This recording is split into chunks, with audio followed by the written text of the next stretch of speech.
Now, their story has been immortalised in one of the world's best-known musicals, but now the last surviving member of the Trapp family singers, the group that inspired The Sound of Music, has died.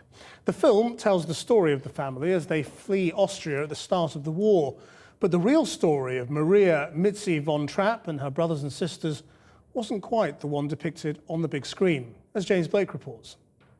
Go! A deer, a female deer, Ray, a drop of golden sun.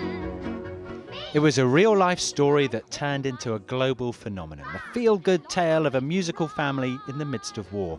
And all true, wasn't it? Only Mitzi van Trapp knew what actually happened, the last of the real von Trapp children, but she has now passed away at the grand age of 99. So how close to life was the film? Up in the nursery, an absurd little bird is popping out to say cuckoo. Cuckoo. OK, let's stop here and do a fact check. Far from a big romance, the real Fraulein Maria said later she didn't love Baron von Trapp when they married, and instead of cold and distant, he was kind and loved music. Cuckoo. And when the family left Austria, there were 10 children, not 7, and they didn't escape secretly over the mountains, but simply got on a train. Sorry to spoil it for you. Some things were true. Baron von Trapp was a real naval officer. Maria was a nun turned governess turned wife, but the children weren't all happy about that.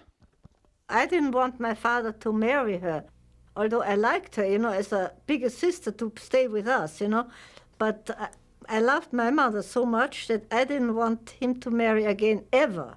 But for theatre goers, the truth isn't that important. I don't think it matters really, does it? It's just fun and fantastic music and everybody just loves to sing along. I like to think it was exactly like that. Isn't real life like that? It's just like one big musical, isn't it? Sadly not. They toured America for years as the Trapp family singers. Maria von Trapp was said to be fierce and even locked one daughter in a room when she threatened to leave and get married. No freedom then, and no royalties either. Maria had sold the rights for a measly sum years before. But they did all get to bask a little in the fame. After all, everybody's heard of the Von Trapps, and everybody has a favourite song. So, a needle pulling thread, La, a note to follow so. Tea, a drink with jam and bread, that will bring us back to ho, ho, ho, ho. There we go. Well done, guys.